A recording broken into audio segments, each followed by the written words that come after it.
Welcome back to Autumn Chick Inspiring. Again, we have another amazing testimony from our guest, Guy Johnson. And Guy, what is your real name? My real name is Guy. Guy. Okay, see, people don't believe me when I say Guy. Yes, Yeah, his name's it's Guy. Guy Eric Johnson, and my grandma gave me a autumn name too when I was a kid. I don't tell people this. Yeah. I don't I mean just it's personal. I mean, but it's good. I don't know if I'm saying it right, but it's good. Hoover. It means Okay. like Sean Wind. Let's She gave that go. to me when I was like 4 years old. That's so good. Yeah. So good. So today we're going to be discussing some, the subject is obviously addictions and recovery and where we're at with that. So again, welcome to the podcast. Yeah. Thank you. Thank you for having me. So welcome, Guy. Welcome. Today, like we said, we're just going to, dive deep, not too deep. Let's go. Yeah. And again, I appreciate you being here to, talk to the audience, let us know what's going on.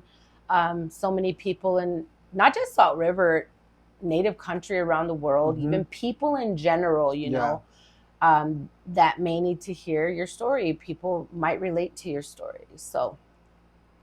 So Guy, tell me about your early childhood and like how, what did it look like? What did your early childhood look like? And did trauma shape your path towards your addiction? Yeah. I like to say, growing up, it was just my mom. You know what I mean? My father was an alcoholic. My mom wasn't an alcoholic or a drug addict, just yet.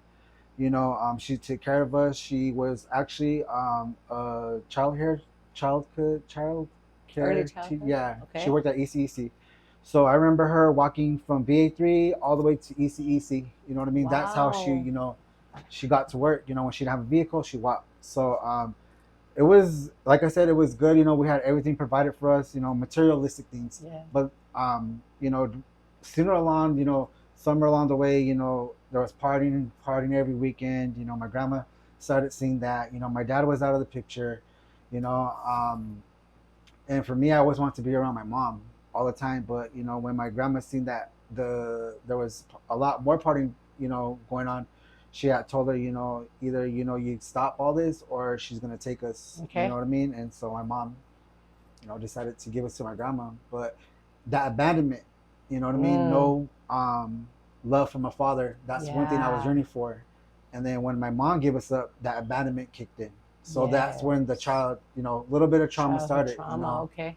How old were you? I was, around that time, I was like 8, but I believe when my grandma took us, I believe I was 10 years old, because I think it was like 2020. Oh no, 2000. I was in 5th grade. Okay. Yeah. That's a huge thing that I don't think people really realize. Like, abandonment can start from an early age, as being abandoned that young, or abandonment can be so much more than, our childhood trauma starts in our womb sometimes. Yeah. As you're actually in your womb of your mother. So thank you for sharing that. What about any emotional and eternal battles that you may have experienced? Did you what were you trying to silence with your substance abuse? I think emotionally was the acceptance of who I am. Oh. You know what I mean? Being two-spirit, being attracted to the same sex, I knew that was going to be not accepted, growing up back then. Yeah. But now it's more accepted now. Okay. So that's what a lot of I struggle with internally, and I felt like it wasn't safe for me to voice it to my parents, my grandmother, my brothers, so I just kept it inside. Yeah. I knew it. Yeah. But it took a lot of energy to hold it in. To hold it in, but I wanted to be free. I wanted to be who I was, but I afraid of judgment. Yeah. Fear of judgment. Yeah, and that's huge that you actually are able to say that, like when you say holding it in, because we talk a lot, trauma, people hear the word trauma. When trauma is held in the body, it makes us sick. Yeah. And it makes us sick, whether it's our body hurting, whether it's our mental racing, or whether it's like, I need that drug or I need that alcohol to numb it. Yeah. So it makes us sick. So I want to back up a little bit. What were some of your, let's say, let's talk about substances. We talked about childhood. What did you start playing with? What did you start messing with? Did you go hardcore? Did you not? Like, what were it? Walk me down the line of what your substance abuse looked like.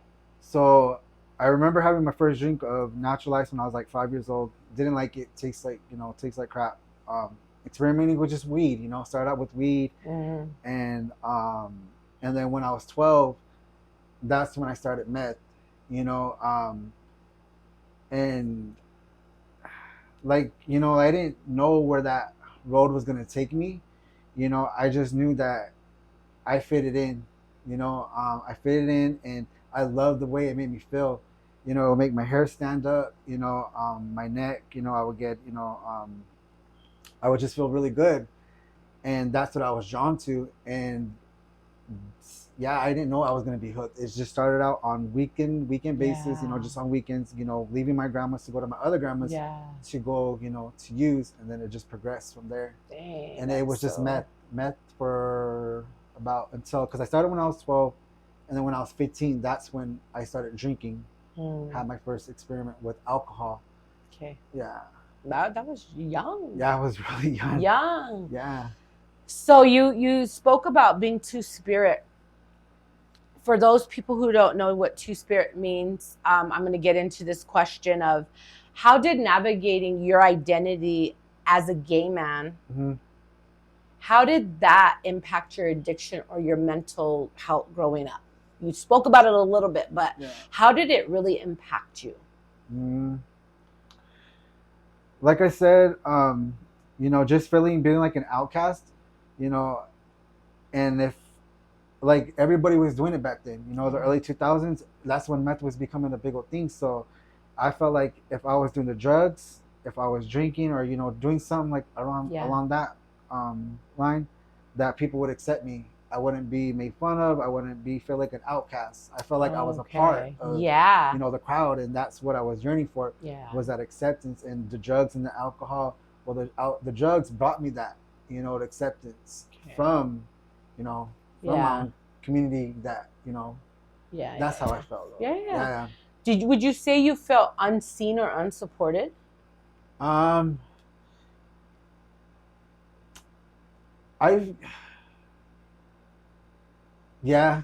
think I felt like I was unsupported and unseen, and I just wanted to be seen and supported. Okay. But the drugs and the alcohol, it brought, So not being accepted. Yeah. Okay. Well, okay. So me and you've talked a little bit, and I don't know your whole story. I know bits and pieces of it, but at what point did incarceration play a role in your realm of addictions, living the way you were living? Where did that come in play? How old were you? So the first time, it was just when I was 18, just for minor consumptions, getting caught for drinking underage. And then from there, from 18 up until I was 27, it was just a lot of overnighters, you know what I mean? But it wasn't until 2017, the beginning of 2017 is when I first got incarcerated. I didn't come home that time, and it was due to my alcoholism. When I was drinking, but when I was drinking, I was not the same person like I was when I was sober. So I caught a charge. I think it was attempted aggravated assault. And that time I didn't come home. I didn't come home that time. I went to county, and I thought I was going to come home, but I didn't. I was away for about a year. Wow. Yeah, I was gone. I was away from home for a year, and my experience in there, it was rough, because when you're two-spirit, gay, with the native population, with the chiefs, you're not accepted, and so for me, I don't know, I had to say I wasn't, but come on now, you can just tell. You can just tell. But I guess I don't know how I played it, but I knew how to hide that. Yeah. That's the thing, I knew how to hide. I guess, hide it. I guess to make kind of other people kind of question, like, is he or is he not? Maybe he just acts like that, you know. Maybe just have a little bit flamboyant to him. Yeah. But you know, it's just I knew how to play it. I knew how to navigate through things like that. Yeah. And go ahead. That kind of is going back to like your childhood. Yeah. Like, you know, people making you feel like, you know, because of who I am and what I am, you don't accept me. And I think as you know, who we are, like, it's like we look for so much acceptance of what other people feel or accept me by, when it's really not their place to do that. But I get it. Prison systems are pretty, you know, you don't want to mess around with that. But I've heard stories. I've never been to prison myself, but that has to be hard, feeling all over again. Did you feel like that all over again, like not being accepted like a kid?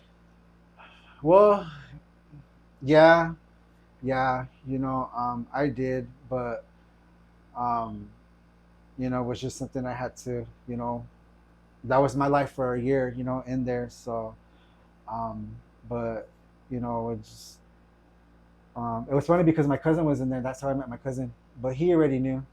So, it was just, it was, but I just couldn't be, I guess, the person who I really wanted to be, of course, you know. So I had to put on a persona, you know, I guess, and that's what I hated. And like, you know, faking the funk, you know, but I had to, you know. Yeah. Ooh, that's heavy. That's some deep stuff. Like, you know, playing a role that we're not, you know. It comes in so many forms of, you know, listening to your story, listening, you know, to many people's story, my own story, and living life of being that person I'm not because I'm hiding something inside. Mm-hmm. In your case, you're really not wanting to hide who you are, but it's like I had to hide who I am, you know. So you said you did a year in prison. Did anything shift in prison, or like did you get sober in prison, or like was that just the beginning of your life? That was the beginning of, like, I guess, like, my career with being incarcerated, because I already knew what to expect. I knew how to act. I knew how to present myself. I knew the do's and the don'ts, you know. And when I got out, but it hardened my heart, though. Yeah. It made me angry because of some of the things that I experienced in there that was directed towards me, you know. It caused me a lot of anger. Yeah. And how I dealt with that as soon as I was released was, I didn't have no support system. So right away I started getting high. You know, right when I first got out, went straight to meth, started drinking. And then from there, like I said, I already knew what to expect. Yes. So I guess being in jail, being incarcerated, that's when I started catching more charges and more, like, you know, more like, you know, drugs and alcohol led me to be incarcerated out here in Salt River. You know, I never did time in Salt River up until like 2018. Okay. You know, and it was due to drugs and alcohol. Wow. You know. So your incarceration just started coming because of your substance use, right? Substance use, yes. That's pretty heavy stuff. Like, what was your substance of choice when you stopped using? What were you on? Like, what were you using? Just meth? Just meth and alcohol. I mean, I dabbled with, you know, other things here and there, but it wasn't my thing. You know, meth was my drug, and alcohol. That's heavy stuff. So what has your journey looked like since, you know, what are the things you had to, like, unlearn or rebuild, like, you know, during your recovery? Like, what are some things you've had to unlearn or rebuild? Like, we talk about, like, unlearned behavior. We're so old now. I have all these years of behaviors that I have to unlearn. What were some of those things to truly say you're healing? What were some of those things? Man, that's a really good question, because I've been thinking about this, you know, some of the things that, and it's funny because I believe that, you know, God, the Creator, puts people in our lives to help us to get to where we need to get to in life. And this individual told me, he's like, don't talk like that. Because I used to talk with a lot of slang. A lot of slang. That's one thing I had to stop talking with slang, cussing. You know, I couldn't have a conversation without a single cuss word. Down to the way I dress. I didn't dress like this. Yeah. You know, I dressed in more baggy clothes, like Dickies, Ben Davis, you know, dope mans, you know, I just couldn't imagine. yeah, right, for real, you know, and that's something that I had to give up, you know, because this is how I'm dressed. Yeah, is how true. Is how I really. This is the true me. Yeah. But what I was talking about, the slang, that was just a part of my security, where I felt safe. Yeah. Because if I looked like that, or if I talked like that, or if I presented myself in a certain way, that it was gonna be like nobody was gonna mess with me. Yeah. You know what I mean? Yeah. So, or if I use my anger, you know, then I wasn't gonna be messed with. Yeah, like you had to put a shield up to protect yourself. Yeah. Yeah. But I learned that I had to change everything about me. You know, the way I think, to be accountable, you know, and realize that I played a lot of parts in the certain things that I have done. Yeah. You know, because I was always in self-pity. You. Yeah. You know, and I had to truly forgive myself, you know, for the things that I have done, or for the hurts and the, you know, that I experienced. But I had to also forgive others. That's so good. Yeah, but you know, I didn't think about that, you know, because I was numb for so long. You know, numb for meth. Because when I was on meth, I was numb. I didn't feel anything. When my grandma died, I didn't feel it. You know, I was at her funeral high, and even digging her grave, you know, I couldn't cry. And that's one thing that meth did for me, was I couldn't cry. And when my grandma died, I didn't cry. And I'm like, what's wrong with you? Like, your grandma's dying. Like, you had a good relationship with her. You know, my grandma always knew I was, you know, two-spirit. You know, I used to drink coffee with her, and she used to tell me to drink my coffee like this. So my mom was like, see what you did, you know. But, you know, she already knew. My grandma always knew. Yeah. But when she passed away, but like I said, you know, with the meth, I couldn't cry. Okay. So how old are you, if you don't mind me asking? I'm 34. 34. I'm going to be 35 this year. Wow. Yeah. So 34, 35 years of your age, how many of those years would you say you lived in addiction? 17 years. 17 years with meth, and 15 years with alcohol. Wow. That's a long journey that you've really been on, like trying to keep it. You learned 17 years of behaviors, and now you have to live a lifetime of unlearning those behaviors, right? Like unlearning the stuff you learned through that. Yeah. Because we learn manipulation, we learn, you know, victimizing, we learn all this stuff that we have to learn to like reverse, right? So that's heavy. It's almost like being a kid all over again. You got to learn how to live, right? So let me ask you, how has your recovery helped you to embrace like who you are today? Like you're telling the audience, you just said, you know, you're many things but what I'm hearing you say is, this is me. This is how I'm dressed. This is me now. I don't have to no longer pretend. I don't no longer have to do this. So how has recovery helped you embrace that? Oh man, recovery has helped me to foremost to accept me for who I truly am on the inside, and for my sexuality, because this is new to me still.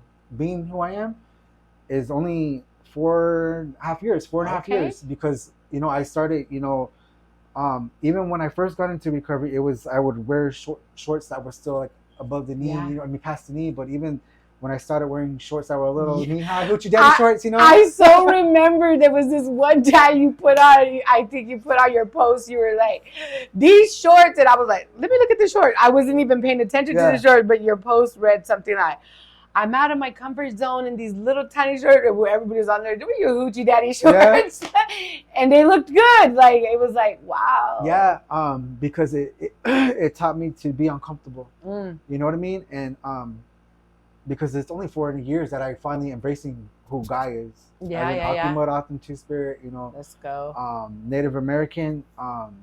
It's 4 years of pretty much of all my life of masking that. Like, there's still a lot more that I still need to, you know, discover about my unmask. You know, and I still struggle with that sometimes. You know, still I wonder what they're gonna think. You know what I mean? But then I have to then that train of thought comes in where I like, no, like just do it, you know, because who cares? They don't even care themselves. Yeah. But I was a slave to it's that. our mind. A slave to that, caring too much of what he's going to say, what she's going to say, That's a big thing that I don't think people really shine on. And I will say in my testimony, I said, like, being chasing that dragon in my head about overthinking. Yeah. And like, oh my God, did I do something wrong? Did I do this? And that's something I still struggle with. Like, and it's like, bro, like, did you, like, you should know if you did something wrong. You'll know, like, why am I questioning? So that's huge. Like, being able to say, like, what are they going to think of me? What are they, it's not about that no more, because we walk with such a big self-confidence and self-pride. We should be anyway. And that's hard too, and to walk inside of a room of 100 people holding your head high, being like, yeah, what's up? I'm here to rock this whole place right now. And having that confidence but not like a egoistic confidence. Cause I had that too in my life. Like, I'm just going to say it. Like, I'm the ish. Like, and it was like, no, you're not. Like, sit down. Yeah. Like, God had to humble me to say, sit down. Like, and you got so much to learn. So that's good. And I think that hits too, like, on the self-forgiveness piece, because I heard you say that. Mm-hmm. You had to forgive yourself. And when we learn to forgive ourselves amongst everything else and then you're able to forgive others for what they've done to you. Yeah. And I think that's, I believe that's when my healing journey started. Awesome. It was started with that forgiveness for myself. And I learned, throughout these, 4 years and 10 months of being sober, I learned that alcohol and drugs they were just a solution to my problems. You know what I mean? They were just my go-to, or just, but what I really had to deal with was a lot of the things me, and kind of what I said, accepting and, being true to who I am. Yeah, being true to who I was, because drugs and alcohol, they masked that for me. Yes. And I mean, I loved it. Yeah. I ain't gonna sit here and say I didn't love it. I love the way it made me feel. Yeah. The confidence it gives you. I always would say that, like, Met didn't do that for me. It put me in a closet, like, nobody move, nobody get hurt kind of stuff. Yeah. Like, the door didn't open, the windows didn't open. But alcohol, I would always say that alcohol just gave me some of the biggest confidence, that it was retarded confidence, because I would act a fool. But it's not what we want now, right? Like, let me ask you this. So, what's one of your, let me see, I'm trying to think, did I hit on everything? What's one of the biggest, most proudest things today, standing in your recovery? What's something you're most proud of that you want to share with the audience? Like, what is something that you're most proud of today? I think the most thing that I'm proud of today, I mean, I was thinking, it's not the material things, it's the relationship that I have, because I didn't share this, but due to my alcoholism, I hurt my dad. Okay. I hurt my dad just like he hurt me. You know what I mean? I was under influence, and like I said, I always wanted that love, to feel his love. So we didn't talk for like about 7 years, I believe. Wow. But it was up until, I think, almost 2 years ago, he embraced me. Yeah. He said, Guy, he's like, come here. He gave me a hug, and he's like, I'm proud of you. I think, being in recovery, to answer your question, is just rebuilding those wounded relationships that I have, deep. that I have, caused, through my addiction. The mistrust with my family, my grandma, she didn't trust me for a long time, having that relationship with my dad, now we acknowledge each other, he gives me hugs. Wow. Every time I go over there, and those are the accomplishments that I think that sobriety has given me, was those wounded, restoring those wounded relationships. Because that's so important, because we have so many wounded relationships, whether we wounded them or they wounded us. that people don't realize that that's part of forgiving. Mm-hmm. We got to, again, forgive ourselves. And then when you start forgiving people, like forgiving people in my life that have sexually abused me, molested me, like, and I tell people like, no, I forgave them. And they're like, what? Mm-hmm. I could never. And I said, yeah, I used to say that I could never. But I did because I understood that if I didn't, I was never going to make movement from where I was. Yeah. Never. I may have, it's here and I may have moved this way, but guess what? It was like an elastic band that still held on to me. And every time I felt like I was getting 20 steps further, that little thing would snap me back to right there. Mm-hmm. And that's why it's so important to forgive, like you said, those wounded relationships, whether you've wounded them or whether somebody else. Yeah. So that's some good stuff. So I always use the frame with my clients, get comfortable being uncomfortable. Mm-hmm. And that was one of the hardest things. And it's so crazy because in my church, the pastor says that, like, if you are totally uncomfortable, then you're in a good space. Yeah. And I'm like, Lord, okay, I hear you. Because I've said that saying for a lot of years, like, and I would tell them and they're like, what? Or they'd be like, nah. And I'd be like, yeah, get uncomfortable, get comfortable being uncomfortable. Yeah. And so when you're in that uncomfortable, state, that's when you're growing. Yep. Yeah. Yeah. Cause it's hard. Like it's hard, like hard to have to deal with things. Like you deal with death, you deal with arguments and fights and uncomfortableness. But now I'm sober and I got to deal. Yeah. Like, I just want to go get high because then I don't have to feel none of this. And I don't care what none of you guys say. And I don't care what kind of arguments are happening. I don't care what kind of debt's happening because I don't got to feel it. Yep. So now people feel it and it's like, I don't like it. Yeah. That's good. Yeah. Because you should be feeling that. Yeah. Exactly. That's so cool. So cool. So tell me about your life now. Let me ask you this because I didn't have this on the realm, but I'm going to ask it. And if you don't want to answer, you don't have to answer. Where's Guy at today, relationship-wise?